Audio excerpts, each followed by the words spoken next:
नमस्कार, स्वागत है आप सभी का मेरे यूट्यूब चैनल में।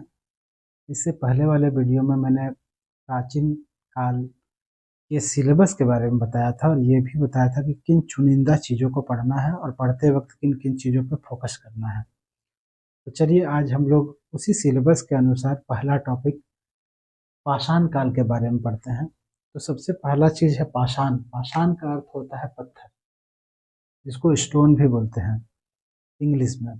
तो इस तरीके से इंग्लिश में इसको स्टोन एज बोलते हैं, ठीक है।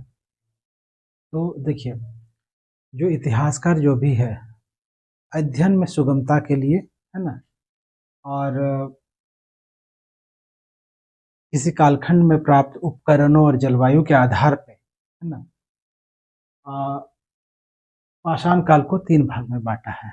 सबसे पहला है पुरा पाषाण काल, दूसरा है मध्य पाषाण काल और तीसरा है नव पाषाण काल। तो इसके काल के बारे में बात जानते हैं, कालखंड के बारे में कि कब से कब तक को पुरा पाषाण काल बोलते हैं, कब से कब तक को मध्य पाषाण काल बोलते हैं और कब से कब नवपाषाण काल बोलते हैं। तो दोस्तों आप लोगों को ईसा पूर्व की जानकारी होगी। ईसा पूर्व आप लोगों ने बचपन में ही 3-4 क्लास में ही संख्या रेखा के बारे में पढ़ा है। तो संख्या रेखा दोस्तों जैसे कि स्टार्ट होता है कैसे, 0, यहाँ 1, यहाँ 2, यहाँ 3, यहाँ 4, इस तरह करके इधर बढ़ते जाता है और इधर -1, -2, -3, इस तरह करके दोस्तों इधर बढ़ते जाता है और रियलिटी में देखें तो घटते जाता है, ठीक है। उसी तरह से दोस्तों ये जो 0 पॉइंट है ना, ये ईसा मसीह का जन्म माना जाता है और इससे पहले जो भी है इसको बीसी बोला जाता है, बिफोर क्राइस्ट, इसको हिंदी में ईसा पूर्व बोलते हैं। तो यहाँ 6 लाख ईसा पूर्व से 10,000 ईसा पूर्व तक को पूरा पाषाण काल, ठीक है। यानी कि 10 लाख ईसा पूर्व कहने का मतलब है कि ईसा मसीह के जन्म से 10 लाख पीछे, 10 लाख पूर्व, है ना। उम्मीद है कि आप लोगों को समझ में आया होगा। अगर नहीं आया तो हमको कमेंट कीजिएगा, फिर इसके लिए हम स्पेशल एक वीडियो बना देंगे, ठीक है। तो यहाँ है कि 6 लाख ईसा पूर्व से 10,000 ईसा पूर्व तक को पूरा पाषाण काल बोलते हैं। 10,000 ईसा पूर्व से 6,000 ईसा पूर्व तक को मध्य पाषाण काल बोलते हैं और 6,000 ईसा पूर्व से 2,000 ईसा पूर्व तक को नव पाषाण काल बोलते हैं। तो दोस्तों जैसे कि मैंने पहले ही बताया था कि 3 भाग में विभाजन क्यों हुआ, ठीक है। तो सबसे पहला है कि इतिहासकार अध्ययन में सुगमता के लिए, ताकि इसको आसानी से कालखंड में विभाजित करके इसको अध्ययन किया जा सके, और दूसरा और तीसरा बात है और जो सबसे अहम है, जलवायु के आधार पे, ठीक है, और प्राप्त उपकरणों के आधार पे, ठीक है।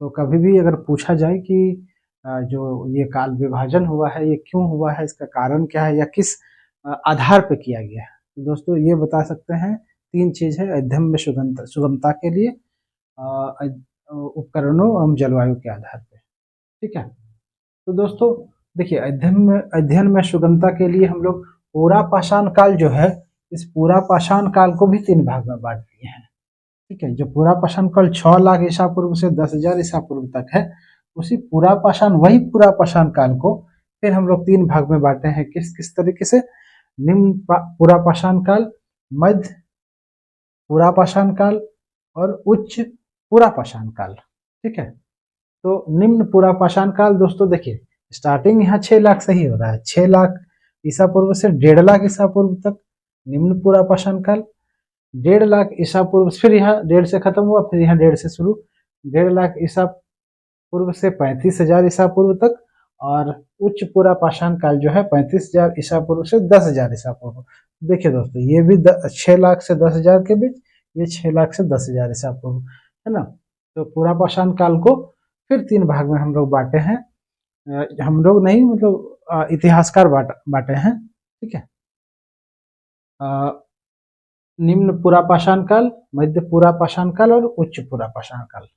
तो दोस्तों जैसे कि हम बताया था कल ही कि सिलेबस के क्लास में कि जब भी हम लोग स्टेट पीसीएस के बारे में, खास करके जेपीएससी के बारे में या फिर यूपीएससी का के का तैयारी करें तो हम लोग को कुछ चुनिंदा चीज़ों को पढ़ना पड़ता है, ठीक है, और कुछ ऐसा चीज़ जिसमें ज़्यादा ध्यान देने की ज़रूरत पड़ता है।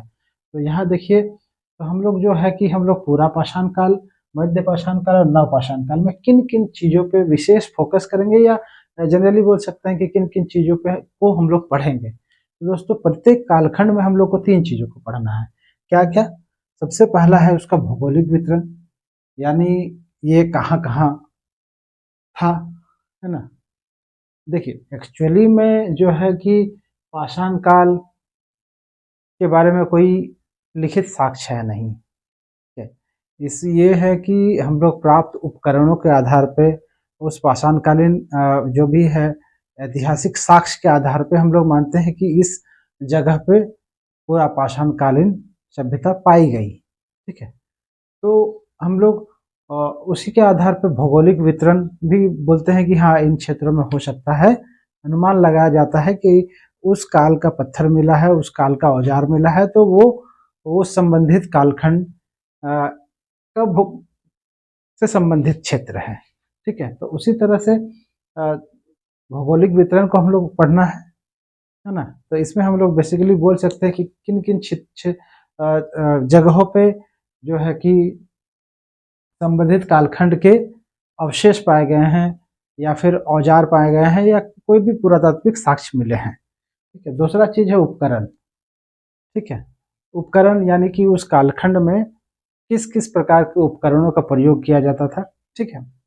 और तीसरा है जीवन यापन। यही तीनों तीनों चीज को हम लोग हर एक कालखंड में पढ़ेंगे। जैसे पूरा पाषाण काल में भी हम लोग पढ़ेंगे 3 ही चीज, पहला भौगोलिक वितरण, दूसरा उपकरण और तीसरा जीवन यापन। उसी तरह से मध्य पाषाण काल में भी हम लोग पढ़ेंगे 3 ही चीज को, भौगोलिक वितरण, उपकरण और जीवन यापन। उसी तरह से नव पाषाण काल में भी हम लोग यही 3 चीज को पढ़ेंगे, भौगोलिक वितरण, उपकरण और जीवन यापन, ठीक है। तो दोस्तों हम लोग सबसे पहले क्या है, पूरा पाषाण काल, तो इसी को देखते हैं। तो पूरा पाषाण काल में जो है भौगोलिक वितरण कहाँ रहा, तो ये सबसे पहले है पाकिस्तान। पाकिस्तान में सोहन नदी, जिसको सोअन नदी भी बोला जाता है, वहां पे मिला है पूरा पाषाण कालीन, है ना, साक्ष्य। राजस्थान के चित्तौड़ में, महाराष्ट्र के इनाम गांव, नेवासा, ये सब जगह में मिला है। यूपी के बेलन नदी घाटी, एमपी के नर्मदा नदी घाटी, ठीक है। गुजरात में इसके अलावा कहाँ मिला है, मद्रास के कार्तलायर नदी घाटी में, कश्मीर के तहलगांव में, है ना। इसके अलावा गुजरात, कर्नाटक, उड़ीसा, आंध्र प्रदेश इत्यादि जगहों पर भी, है ना, क्या मिला है, पूरा पाषाण कालीन साक्ष्य मिले हैं, ठीक है। अब हम लोग देखते हैं, जो इसमें गौर करने वाली बात है कि इन इन जगहों पे देखेंगे तो सब सारा क्या है, नदी घाटी क्षेत्र है। दोस्तों इससे ये पता लगा सकता है कि जो भी हम लोग एक अनुमान भी लगाएंगे, तो जब आदमी के पास कुछ भी ज्ञान नहीं था तो आदमी कहाँ रहेगा। उसके लिए 2 चीज चाहिए, पहला रहने के लिए पहाड़, यानी गुफा वगैरह, और दूसरा चीज क्या, पानी। तो इससे ये अनुमान लगाया जा सकता है कि जो यही नदी घाटी में प्रारंभिक मानवों का निवास हुआ, क्योंकि उनके अस्तित्व के लिए जो है कि पानी और पत्थर दोनों का जरूरत था, है ना। अब हम लोग देखते हैं इसका उपकरण, कि कौन कौन जगह से कौन कौन प्रकार के उपकरण मिले, या किन किन प्रकार के उपकरण पूरा पाषाण काल में मिले। तो दोस्तों पूरा पाषाण काल में क्या हुआ था कि मतलब पूरा पाषाण काल में ही जनरली क्या था कि लोग धातु से परिचित नहीं थे, ठीक है। वो जनरली पत्थर के औजारों का ही उपयोग करते थे, ठीक है। तो पूरा पाषाण काल में पाए गए कुछ उपकरण जो है कि, जैसे कि हम लोग पूरा पाषाण काल को 3 भाग में बांटे हैं, निम्न पूरा पाषाण काल, मध्य पूरा पाषाण काल और उच्च पूरा पाषाण काल। तो दोस्तों निम्न पूरा पाषाण काल में, ठीक है, ऐसे उपकरण मिले जो जो प्राकृतिक रूप से पाए गए पत्थर से बने थे, ठीक है, यानी या फिर हम बोल सकते हैं कि मूल पत्थर से निर्मित हुए थे, ठीक है। इसमें जैसे हैंडिक्स, क्लेवर, चॉपर, चॉपिंग, पेबुल, ये सब क्या है कि ये सब उपकरण है, ठीक है। जबकि मध्य पूरा पाषाण काल में आते आते क्या हुआ कि जैसे पत्थर है, कोई एक पत्थर है, तो वो किसी कारणवश टूट गया, तो उसका छिलका या सल्क जिसको बोलते हैं वो निकल गया, तो सल्ख जब निकला तो वो जाहिर सी बात है कि वो एक हथियार का रूप ले लेगा, या उससे कुछ विशेष काम किया जा सकता है, ठीक है। या उसका बोल सकते हैं कोई पत्थर का पपड़ी निकल जाता है तो वो ब्लेड का रूप ले लेता है। तो उस तरह से जो पत्थर का शल्ख निकला या उसका फ्लैक निकला, उससे जो औजार का निर्माण हुआ वो मध्य पूरा पाषाण काल में पाया गया, ठीक है। अब उच्च पूरा पाषाण काल में फ्लैग के साथ साथ ये लोग किसका उपयोग करना सीख गया, जानवरों के हड्डी का, ठीक है। जैसे ब्लेड, बोरिंग, बोरिंग मतलब अभी तक्षणी जिसको बोलते हैं, स्क्रैपर जिसको खुरपी बोलते हैं, है ना, पत्थर से ही बना हुआ खुरपी का प्रयोग करना भी लोग सीख गया था, ठीक है। अब हम लोग पूरा पाषाण कालीन जीवन यापन के बारे में देखते हैं। तो पूरा पाषाण कालीन का संबंध क्या है, हिम युग से माना जाता है, ठीक है। उस समय उतना गर्मी नहीं था, है ना, पृथ्वी में उतना गर्मी नहीं थी, ठीक है। वातावरण का जो स्वाभाविक प्रभाव है तो उनके तौर तरीके और जीवन यापन पर सीधा दिखाई देता है, ठीक है। इस दौरान क्या होता था कि मानव अपने से अपेक्षाकृत बड़े पशुओं का, घने बालों वाले बड़े खुर वाले पशुओं का शिकार करते होंगे, ऐसा इसे करते होंगे, यानी कोई भी इतिहासकार इसके संबंध में चूंकि कोई लिखित साक्ष्य नहीं मिला है, तो प्राप्त जो भी है जो ऐतिहासिक साक्ष्य है उसी के आधार पर ये मानता है कि हाँ उस समय का जीवन यापन ऐसे रहा होगा, उस समय मानव ऐसे रहे होंगे, है ना।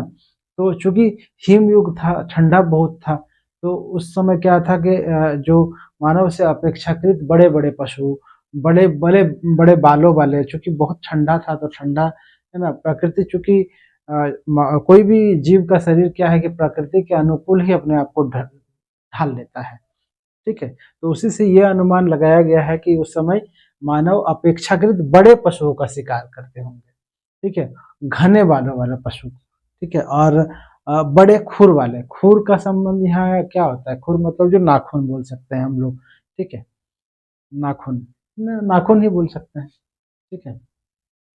साथ ही प्रकृति प्रदत्त वन उत्पाद ही इनकी आजीविका का आधार था, यानी क्योंकि इनको आग का जानकारी नहीं था, ठीक है, कृषि का जानकारी नहीं था, तो ये अनुमान लगाया जाता है कि उस समय जो है कि पूरा पाषाण काल में उस कालखंड के लोग जो है कि प्राकृतिक से सीधा जो वन उत्पाद खाने के लिए है उसी का इस्तेमाल करते होंगे और पशुओं का शिकार करते होंगे, ठीक है। इसी कारण इन्हें जो है कि उपभोक्ता कहा गया है, ना कि उत्पादक, ठीक है, इस बात को आप लोग नोट कीजिएगा। अतः ये उपभोक्ता थे ना कि उत्पादक थे, ठीक है। साथ में क्या थे, ये खाद्य संग्राहक भी थे, मतलब खानों को संग्रह करके रखने वाले, है ना, खाद्य संग्राहक थे, ठीक है। यही कारण इस चरण में इन्हें शिकारी और खाद्य संग्राहक भी कहा जाता है, ठीक है, यानी ये खानों को इकट्ठा करके रखते थे और पशुओं का शिकार करते थे, ठीक है। उस समय देखिए हिम युग था तो लंबे समय तक खाना खराब भी नहीं होता था, ठीक है। और आग के साक्ष्य अभी बताएं, चूंकि आग का साक्ष्य इस दौरान नहीं मिला है तो जाहिर सी बात है कि वो मांस को पका के नहीं खाते होंगे, कोई भी जो भी वनोत्पाद है उनको पका के नहीं खाते होंगे, उन्हें ऐसे ही कच्चे सेवन करते होंगे, ठीक है। प्राकृतिक गुफाओं में निवास बताया गया है, ठीक है। हालांकि जो उच्च पूरा पाषाण काल है उसमें कुछ कुछ जो कृत्रिम आवास की भी जानकारी मिलती है, ठीक है। इसी कालखंड में, है ना, पूरा पाषाण काल में ही भीमबेटका के बारे में आप लोग नेट में सर्च कीजिएगा। भीमबेटका में प्राकृतिक गुफा है और गुफा के अंदर बहुत सारी चित्रकला मिला है और उस स्थान को, भीमबेटका को यूनेस्को में भी शामिल किया गया है, ठीक है, ठीक है, ठीक है। इसी कालखंड में भीमबेटका एवं कुछ अन्य स्थलों से चित्रकला के साक्ष्य मिलने लगते हैं। तो देखिए इस दौर में पारिवारिक, सामाजिक, धार्मिक और राजनीतिक जीवन के बारे में दावे से कुछ भी कहना मुश्किल है ना, दावे से कुछ भी कहना मुश्किल है। लेकिन चूंकि उपकरणों में देखिए हम लोग परिवर्तन आते गया, है ना, निम्न पूरा पाषाण काल, उच्च पूरा पाषाण काल, है ना, निम्न पूरा पाषाण काल से आते आते मध्य पूरा पाषाण काल, फिर उच्च पूरा पाषाण काल में ये लोग जो है उपकरण में उन्नत परिवर्तन किए। तो इससे ये दर्शाता है, मतलब उपकरणों में परिवर्तन ये दर्शाता है कि मानव की बौद्धिक क्षमता का विकास तथा बेहतर जीवन जीने की इच्छा शक्ति को मतलब मानव में थी, और यही अभिव्यक्त करता है ना, कि उपकरणों में जो परिवर्तन हुए हैं उससे ये पता प्रतीत होता है कि मानव की बौद्धिक क्षमता का विकास तथा बेहतर जीवन जीने की इच्छा शक्ति थी, है ना, मानव में। ठीक है, इस दौर में जीवाश्म के कुछ भी साक्ष्य नहीं मिलते हैं। ठीक है, पूरा पाषाण काल में जीवाश्म के कोई भी साक्ष्य नहीं मिलते हैं, लेकिन यहाँ पे एक अपवाद है, हथनौरा में क्या मिला है, मानव की खोपड़ी मिली है। कहाँ से? हथनौरा से। ठीक है, इसको याद रखिएगा। इस दौर में क्या है कि पूरा पाषाण काल में बर्तन का कोई साक्ष्य नहीं मिला है। ठीक है, बर्तन का कोई साक्ष्य नहीं मिला है। ठीक है, अब यहाँ एक इम्पॉर्टेंट चीज है, नोट कर लीजिएगा कि रॉबर्ट ब्रसफुट ये एक ऐसे विद्वान थे जो पाषाण युगिक अनुसंधान की शुरुआत भारत में की थी। ठीक है, नाम क्या है? रॉबर्ट ब्रसफुट। ठीक है, कहाँ से किया था? तो मद्रास के पलवरम क्षेत्र से किए थे। ठीक है, तो आज के क्लास में इतना ही। यहाँ हम लोग का जो पूरा पाषाण काल है, ठीक है, ये खत्म होता है, और नेक्स्ट क्लास में हम लोग मध्य पाषाण काल के बारे में पढ़ेंगे। और अभी तक अगर आप लोगों ने मेरे चैनल को सब्सक्राइब नहीं किया है तो कृपया कर दीजिएगा। ठीक है, तब तक इस वीडियो में थोड़ा सा लाइटिंग प्रॉब्लम भी था। ठीक है, चूँकि रात में वीडियो बना रहे हैं, तो हम कोशिश करेंगे नेक्स्ट वीडियो से इस प्रॉब्लम को सॉल्व करने का। ठीक है, तब तक के लिए धन्यवाद। जोहार।